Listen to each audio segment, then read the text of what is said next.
வணக்கம் நண்பர்களே. ரகுராம் சீரியல் செம்ம பரபரப்பாக போயிட்டு இருக்குன்னே சொல்லலாங்க. பரபரப்பான கட்டத்தில் நம்ம தனாவுக்கு ஸ்பான்சர் பண்ணவங்க போலீஸ் அதிகாரியோட வராங்க. 5,00,000 ரூபா எனக்கிட்ட இருந்து இந்த விளையாட்டுக்கு ஸ்பான்சருக்கு நீ வாங்கி நான் சொல்லக்கூடிய விளையாட்டுலலாம் பங்கேற்பேன், அதுவும் நான் கொடுத்த கோச்சரை தான் யூஸ் பண்ணுவேன் அப்படின்னு எல்லாம் பண்ணிக்கிட்டு இப்போ அந்த விளையாட்டில் வேடாமல் பல்ட்டி அடிச்சுட்டு இருக்காங்க இந்த பொண்ணு தனா அப்படின்னு அதிகாரியை கூட்டி கொண்டு விட்றாங்கங்க. தனாவுக்கு என்ன பண்ணனே தெரியல. நடக்கதெல்லாம் அந்த ஓனர் அம்மா, அந்த கதிரும் தனாவும் இருக்க வீட்டு ஓனர் அம்மா பார்த்துட்டு இருக்காங்க. பார்த்ததோட அவங்க நம்ம மாயாவுக்கும் ஜானகி அம்மாவுக்கும் கால் பண்ணி விஷயத்த சொல்கிறாங்க. இங்கே அதிகாரிகள்லாம் வந்திருக்காங்க. 5,00,000 ரூபாய் தனா அவங்ககிட்ட வாங்கி இப்போ அவங்க கொடுக்க கோச்சிங்கை ஏற்றுக்க மாட்டாளாம் அப்படின்னு அந்த இடத்துல தகவல் கிடைக்குது. இதை கேட்டு நம்ம மாயா பதறி போகிறாங்க. 5,00,000 ரூபா தானே, நான் ரெடி பண்ணி கொடுக்குறேன் அப்படின்னு நம்ம தனாவையும் கதிரையும் ஆபத்தான நிலைமையிலேருந்து நம்ம மாயா காப்பாற்றிறாங்க. அதை பற்றி தான் நம்ம இந்த வீடியோக்குள்ளே பார்க்க போகிறோம். அதுக்கு முன்னாடி சேனலுக்கு லைக் அண்ட் சப்ஸ்கிரைப் பண்ணுங்கள் ஃப்ரெண்ட்ஸ். பக்கத்தில் இருக்க பெல் ஐக்கானையும் கிளிக் பண்ணுங்கள். அப்போ தான் நான் போடுற ஒவ்வொரு வீடியோவும் நோட்டிஃபிகேஷனாக உங்களுக்கு கிடைக்கும். வாங்க ஃப்ரெண்ட்ஸ் வீடியோக்குள்ளே போகலாம். ஃபஸ்ட்டு எடுத்த உடனே பார்த்தோன்னா நம்ம ஜானகி அம்மா பொண்ணுக்காக வீரக்குள்ளே வச்சுருந்த நகையெல்லாம் ரகுராமோட பெர்மிஷன் இல்லாமலே அவ்வளோத்தையும் எடுத்துகிட்டு இன்னைக்கு தனாவிட்ட கொடுத்து தனா கஷ்டப்படுறதை தடுத்து நிப்பாட்டிடணும் அப்படின்னு கொண்டுட்டு போயிட்டு இருக்காங்க. அந்த நேரம் நம்ம புவனேஸ்வரி பசுபதியோட ஆட்கள் பறித்து அந்த பணத்தை ஆட்டையிலேருந்து திருடிட்டு ஓடிறாங்க. நம்ம மாயாவுக்கும் தனாவுக்கும் தகவல் கொடுத்து அவங்க உருட்டுக்கட்டையால் வெளுத்து அடித்து வெளுக்கிறாங்க ரவுடிகளை. அந்த நேரத்தில் தான் நம்ம ரவுடி ஒருத்தையும் கால் பண்ணி பசுபதிக்கும் நம்ம புவனேஸ்வரிக்கும் சொல்லிடுறாங்க, அந்த நகையெல்லாம் எங்ககிட்ட தான் இருக்குது, ஆனால் அந்த பொண்ணுங்க இல்லை ராட்சசிக என்னை அடித்து நொறுக்கிட்டு இருக்காங்க அப்படின்னு சொல்ல நேரம் நீங்கள் அதை வச்சுக்கிடுங்க, நான் இப்போ வரேன், வந்ததும் அந்த காருக்குள்ளே தூக்கி எரிஞ்சிடுங்க அப்படின்னு சொல்கிறாங்க. அதே மாதிரி அந்த இவங்க அடிச்சுட்டு இருக்கப்பவே ஓடி வராங்க தப்பிச்சு. அந்த நேரம் அந்த நகையெல்லாம் பசுபதி வந்த காரில் தூக்கி போட்டுறாங்க.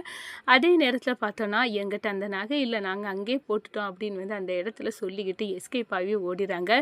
என்ன பண்ண நீ, இந்த நகையெல்லாம் எப்படி மீட்க அப்படியே ஆடி போகிறாங்க நம்ம ஜானகியம்மா. இதெல்லாம் வச்சு கொடுத்து என் பொண்ணோட வாழ்க்கையை சரி செய்து மருமகனு கூட சந்தோஷமாக எந்த கவலையும் இல்லாமல் என் பொண்ணு வாழ்வான்னு நினச்சேன். அதுக்கடையில் இந்த கவலை சேர்ந்துட்டேன், இது யார் பண்ணியிருக்காங்க அப்படின்னு அந்த இடத்துல யோசிக்க நேரம் நம்ம மாயா சொல்கிறாங்க, பயப்படாதுங்க பெரியம்மா, இதை யார் பண்ணியிருப்பாங்கன்னு எனக்கு நல்லாவே தெரியும். நீங்கள் நகையை எடுத்துகிட்டு வர்றதெல்லாம் தெரிஞ்சு நம்ம வீட்டில் உள்ள ஆட்கள் மூலமாக தகவலை தெரிஞ்சுட்டு கண்டிப்பாக இந்த பசுபதியும் புவனேஸ்வரியோட வேலை தான் இது அப்படின்னு அந்த இடத்துல நம்ம மாயா சொல்லுறாங்க.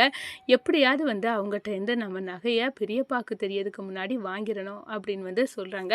கவலைப்படாத தனா, உனக்கு இந்த கடன் எல்லாம் கண்டிப்பாக நாங்கள் தீர்த்துருவோம் அப்படின்னு சொல்லி நம்ம தனாவை அனுப்பி வைக்கிறாங்க. அதே நேரத்தில் தனா வீட்டில் போய் கதிர்கிட்ட சொல்கிறாங்க, எங்கள் அம்மாவும் அப்பாவும் இந்த விஷயம் தெரிஞ்சுனா பிரிஞ்சிருவாங்க. எங்கள் அம்மா எங்கள் அப்பா கிட்ட கேட்காம அவங்க நகையெல்லாம் எடுத்துகிட்டு என்னோட கடனை அடைக்கிறதுக்காக கொண்டுட்டு வர நேரம் தான் இந்த ரவுடிக திருடியிருக்காங்க அப்படின்னு எங்கள் அம்மா அப்பா சேர்ந்து இருக்கணும், எனக்கு அதுதான் வேணும் கதிர் அப்படின்னு அல்ல நேரம் நீ ஃபீல் பண்ணாத, நீ உங்கள் வீட்டில் இருந்திருப்பியனா இப்போ ராணி மாதிரி இருந்திருக்கலாம், இப்போ என் கூட இங்கே நீ கஷ்டப்பட வேண்டியதாயிடுச்சு, இல்லைனா உன்னை மாமா நல்லபடியாக வச்சுருப்பாங்க, எல்லா கஷ்டமும் என்னால் தானே வேணும்னா நீ உங்கள் அப்பா கூடவே சேர்ந்து வாழு, என்ன மறந்துரு அப்படின்னு சொல்கிறாங்க. கதிர் அப்படியெல்லாம் சொல்லாத, என்ன இந்த கார்த்திகிட்ட பொறுக்கிக்கிட்ட இருந்து காப்பாற்றி எனக்கு தாலி கட்டி நீ இவ்வளோ பெரிய இதை நீ செய்திருக்க, அப்படி இருக்கப்போ நான் உனக்கு விட்டுட்டு நான் போவேனா, நான் போக மாட்டேன், நீ தான் என் உயிர் கதிர் அப்படின்னு அந்த இடத்துல சொல்கிறாங்க. எவ்வளோ பெரிய கஷ்டம் இருந்தாலும் உன் கூட நான் இருப்பேன், அதுதான் எனக்கு ஆசை, உன்னை எனக்கு அவ்வளோ பிடிக்கும் அப்படின்னு நம்ம தனாவும் கதிரும் பேசிகிட்டு இருக்காங்கங்க. அடுத்ததாக கொஞ்ச நேரத்தில் அந்த தனாவோட பேட்மிண்டன் ஸ்பான்சர் அந்த அவங்க ஓனரு ஒரு போலீஸ் அதிகாரியை கூட்டிகிட்டு வராங்க. அதை பார்த்த உடனே நம்ம அதிர்ச்சி அடைகிறாங்க. தனா, என்ன ஏன் எதுக்காக இந்த அதிகாரியை இப்போ கூட்டிகிட்டு வந்திருக்கீங்க அப்படின்னு கேட்குறாங்க. என்னம்மா 5,00,000 ரூபாயை வாங்கிக்கிட்டு நீ இப்போ நான் கொடுத்த கோச்சையும் யூஸ் பண்ணாமல் நீ எப்படி காலத்த வேஸ்ட் பண்ணிட்டு இருந்தேன்னா, நான் என்ன பண்ணேன்? நான் 5,00,000 ரூவா சும்மா குடுக்கல. நீ வந்து அதில நான் குடுத்த அந்த ஒவ்வொரு காம்படிஷன்லயும் சேர்ந்து அதில வந்து நீ வின் பண்ணி பெருமை சேர்ப்பா. எங்களுக்கு எங்க கம்பெனி அப்போ வளரும். அதுக்காக தான் நான் இந்த ஸ்பான்சர் குடுத்தேன். ஆனா நீ அதெல்லாம் பயன்படுத்தல. அதுவும் அந்த கோச்சி கதிரும் வந்து இருக்காப்புல. அவங்கள்ட்ட நீ அந்த கோச்சிங் எடுத்துக்க மாட்டேங்கிற. அதெல்லாம் முடியாது. நாங்க அக்ரீமெண்ட்லேயே வந்து அதெல்லாம் எழுதியிருந்தோம்ல.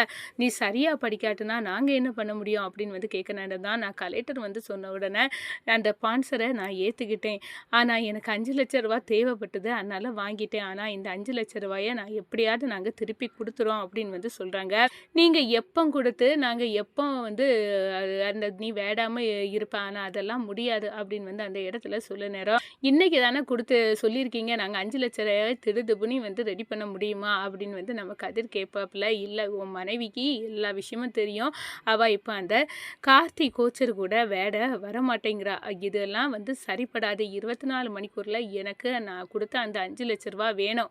தராட்டா அவ்வளவுதான் அப்படின்னு வந்து மிரட்டிட்டு போறாங்க. இதெல்லாம் வந்து அந்த வீட்டோட ஓனரம்மா பார்க்குறாங்க. தனாவும் கதிரும் இவ்வளோ கஷ்டப்படுறாங்களா? நம்ம ரகுராம் குடும்பம் எவ்வளோ பெரிய குடும்பம். அவங்ககிட்ட சொன்னா கண்டிப்பா இதெல்லாம் சரியாயிரும் அப்படின்னு வந்து நம்ம ஜானகி அம்மாவுக்கு கால் பண்ணி சொல்றாங்க. இந்த பாருங்க உங்க பொண்ணு இந்த வீட்ல ரொம்ப கஷ்டப்படுறா. அந்த ஸ்பான்சரு அந்த போலீஸ் அதிகாரியோட வந்து இங்க வந்து 5,00,000 ரூவா வந்து இவங்க குடுக்கணுமா? 24 மணிக்கூர்ல அந்த பணத்தை அவங்ககிட்ட குடுக்காட்டினா அவங்க வந்து நடக்குதே வேற அப்படின்னு வந்து ரெடி சொல்லிட்டு போயிருக்காங்க அப்படின்னு வந்து நம்ம ஜானகி அம்மாட்ட சொல்றாங்க. உடனே வந்து அதை பணத்தை வந்து பெறட்டதுக்காக வந்து மாயாவும் நம்ம ஜானகி அம்மாவும் என்ன செய்ய இப்போ இருந்த நகையெல்லாம் கொண்டு போய் நம்ம கொடுத்துடலாம் அப்படின்னு வந்து போனா அந்த இடத்துல ஒரு பூகம்பம் கிளம்புன கதையா வந்து ரவுடியை நம்மகிட்ட இருந்து பணத்தை பறிச்சுட்டு போயிட்டாங்க. இப்போ 5,00,000 ரூபாய் எப்படி ரெடி பண்ணி என் பொண்ணை வந்து நான் காப்பாற்றுவேன் அப்படின்னு வந்து அந்த இடத்துல நம்ம ஜானகி அம்மா அப்படியே வந்து அதிர்ந்து போய் அழுது புலம்புறாங்கங்க.